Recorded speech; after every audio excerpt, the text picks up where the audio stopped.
Commission presents The Samaritan, a 6-part drama by Colm Flanagan.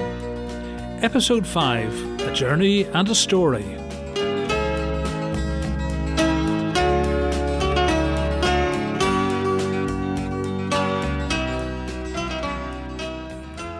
When I awoke early the morning after Jesus had visited my home, it felt, well, strange. The everyday things I saw about me seemed to become less real. I had a small job to do in a street not far away, and after having breakfast, I went off, tools in hand. But somehow I just couldn't concentrate properly on stonework, and after an hour or so, pleading a headache, I went home. So I came away. It all seems, well, like a kind of dream. I feel the same, Azariah. I never imagined I'd be going up to Jerusalem like this.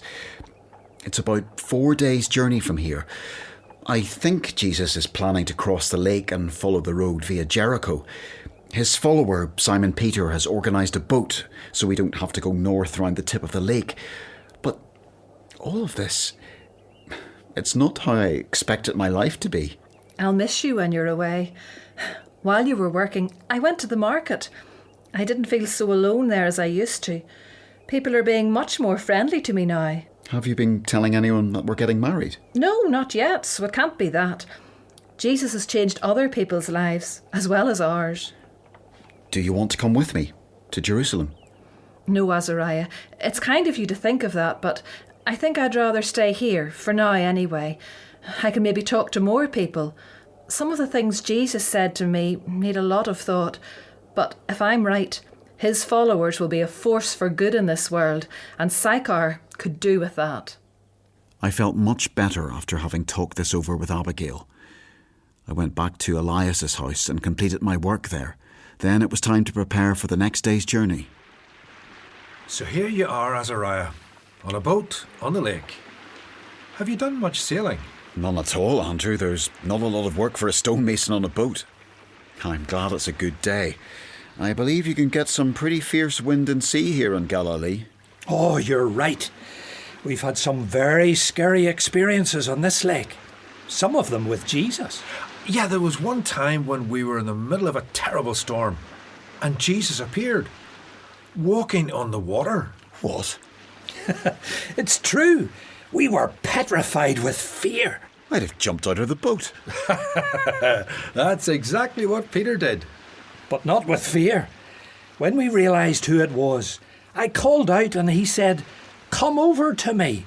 So I found myself walking over the waves towards him. Oh, that must have been so amazing for you. Yes, it was. And as long as I kept my eyes on Jesus. But Peter got scared.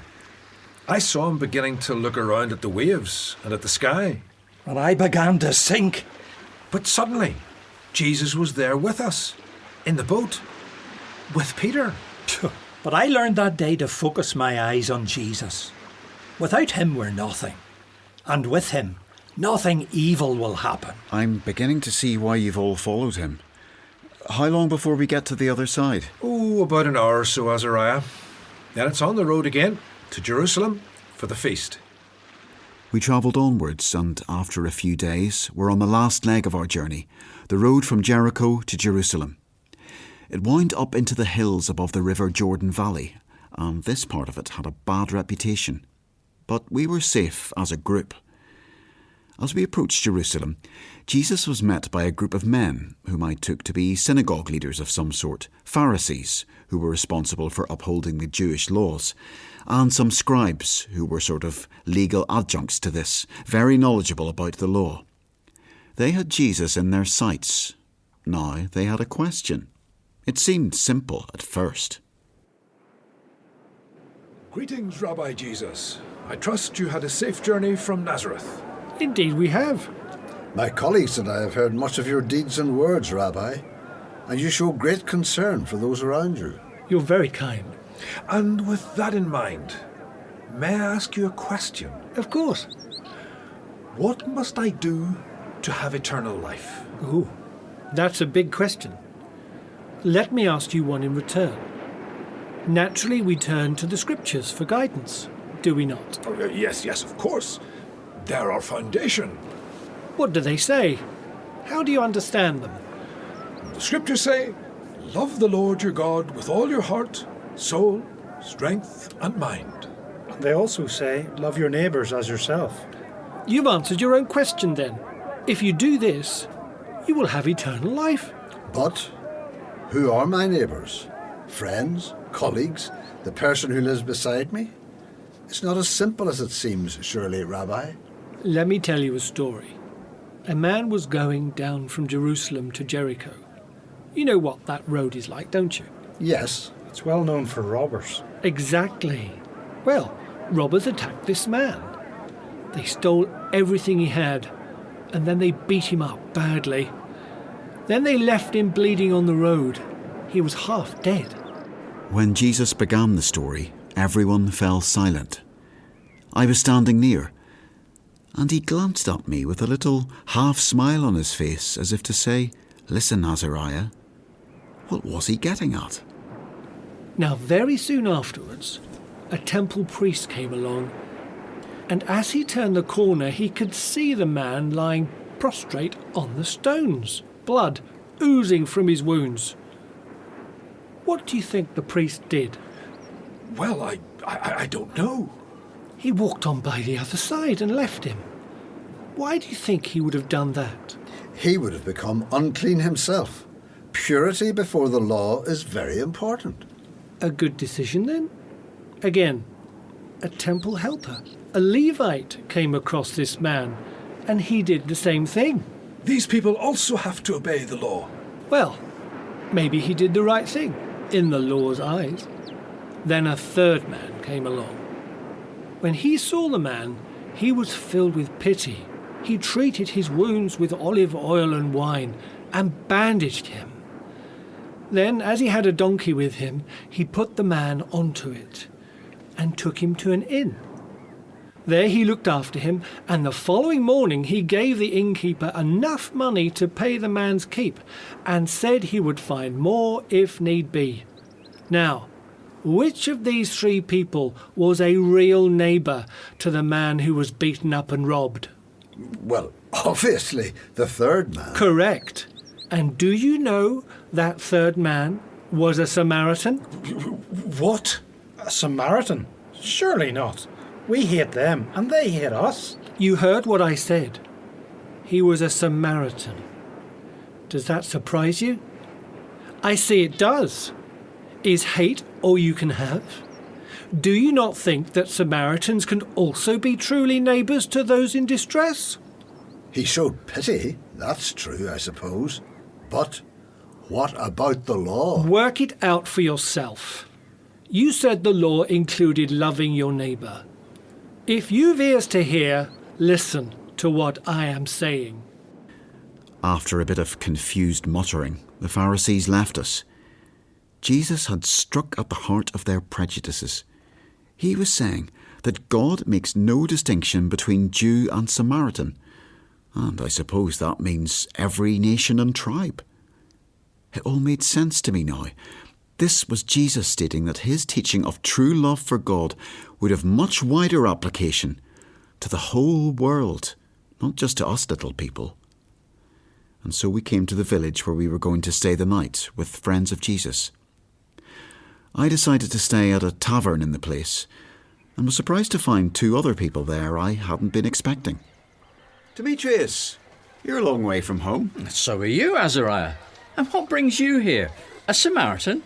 Going up to Jerusalem? I'm with Jesus and his followers. Are you indeed? Well. How did that happen? I'll tell you later. What brings you here? And if I'm right, it's Jairus with you, isn't it? You're one of the synagogue leaders in Capernaum. That's right, Azariah. But I also am a follower of Jesus.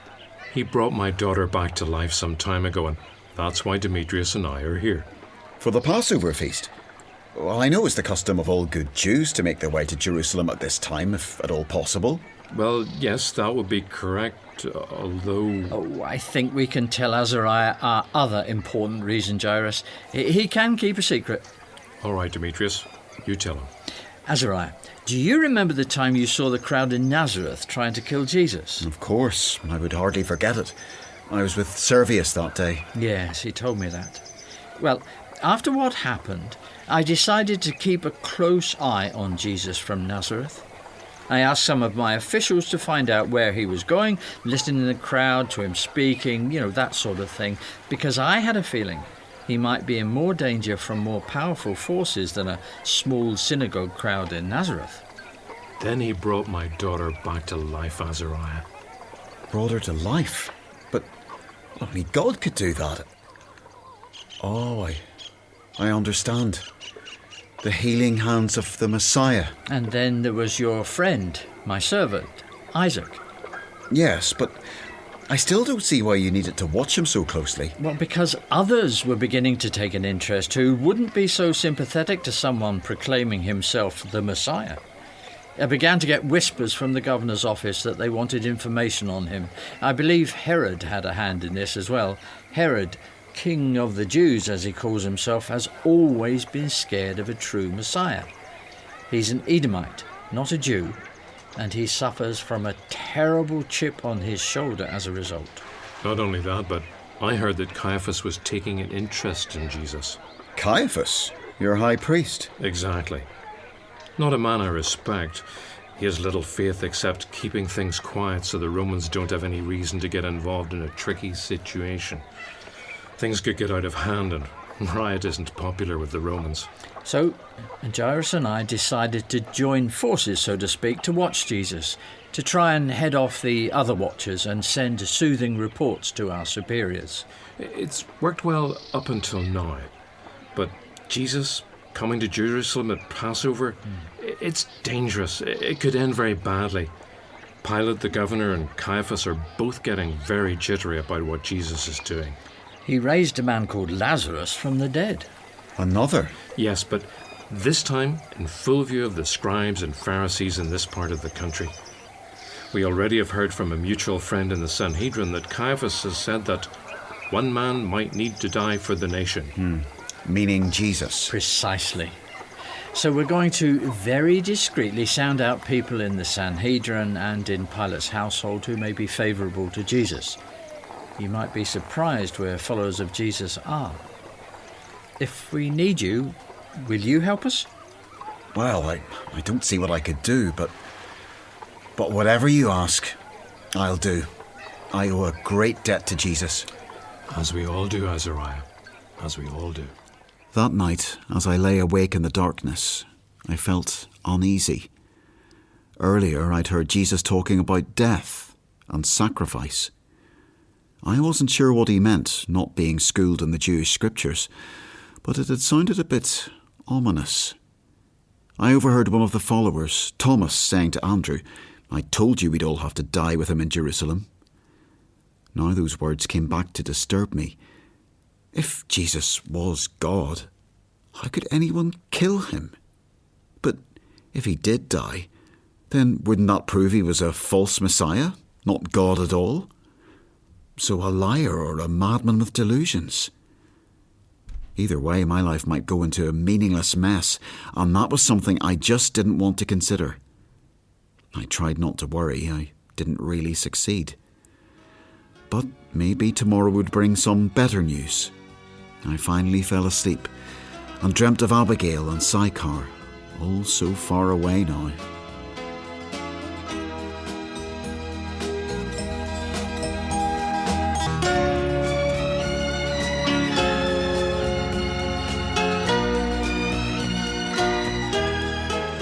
In episode 5 of The Samaritan, Azariah was played by Mark Clanny, Jesus was played by Mark Smith, Demetrius by John Lander, and Jairus by Stephen Looney, with other parts by members of the Commission Radio Drama team.